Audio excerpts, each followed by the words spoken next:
వచ్చిందంటే అదొక అద్భుతమైన ఘటన.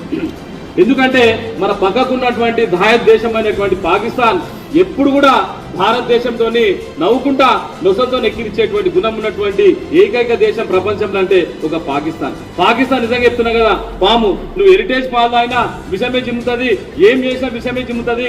భారతీయులం అంటే నిజంగా చెప్తున్నా కదా శాంతి కామకులం.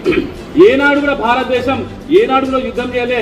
ఆనాడు 1965లో కూడా 35,000 మందిని జమ్మూ మన కాశ్మీర్లకు పంపించేసి అక్కడ ఉన్నటువంటి అందరిని కూడా భారతదేశం సంబంధించిన అక్కడ ఉన్నటువంటి సైనికుల్లో 35,000 మందిని గిరిజన రూపేణ ఆ రూపేణ ఈ రూపేణ పంపించి భారతదేశం మీద వ్యతిరేకత చేసి భారతదేశం నుంచి కాశ్మీర్ విడగొట్టాలనేటువంటి ప్రయత్నం చేసినటువంటి దేశం పాకిస్తాన్.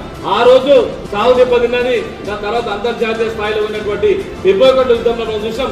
దాని తర్వాత బస్సుకు సంబంధించినటువంటి అటల్ బిహారీ వాజ్పేయి ప్రధానమంత్రి ఉన్నప్పుడు నవాజ్ షరీఫ్ తోని అద్భుతమైనటువంటి చర్చలు అవన్నీ చేసుకున్న తర్వాత మే 3 తారీఖు 1999 మే 3 తారీఖు రోజున దానికంటే ముందే మనకు ఉన్నటువంటి టోవలింగ్ సెక్టార్ కానీ అదేవిధంగా దా సెక్టార్ సంబంధించినటువంటి దాని మీద కానీ టైగర్ సంబంధించిన సెక్టార్ నిజంగా చెప్తున్నా కదా అక్కడ ఉన్నటువంటి అన్ని ప్రాంతాలన్నీ కూడా ఆక్యుపై చేసింది. అక్కడ ఉన్నటువంటి ఒక గొర్రెల కాపరి చూసి మన సైనికులు చెప్పిన తర్వాత వెంటనే సైన్యం కూడా అలర్ట్ అయి అక్కడ జరుగుతున్నటువంటి దాని మీద చేస్తారు. వాళ్ళేమో 16,000 అడుగులు, మనమేమో కింద చిమ్మ చీకటి చిన్న ఈదైనా కానీ బుల్లెట్ల వర్షము.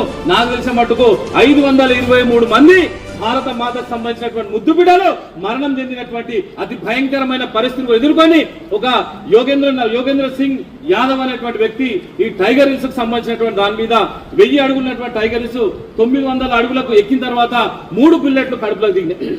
3 బుల్లెట్ల కడుపులో దిగితే కూడా ఆయన 1000 అడుగులు ఎక్కి అక్కడ ఉన్నటువంటి ముష్కల మీద బాంబు దాడి చేసి వాళ్ళందరినీ హతమార్చి అద్భుతమైనటువంటి చరిత్ర సృష్టించినటువంటి యోగేంద్ర సింగ్ అనేటువంటి గడ్డ మన భారతదేశం అనేటువంటి విషయాన్ని కూడా మనం మర్చిపోదనే విషయాన్ని కూడా మిమ్మల్ని అందరూ కోరుతున్న విషయాన్ని కూడా మరొకసారి తెలియజేస్తున్నాం.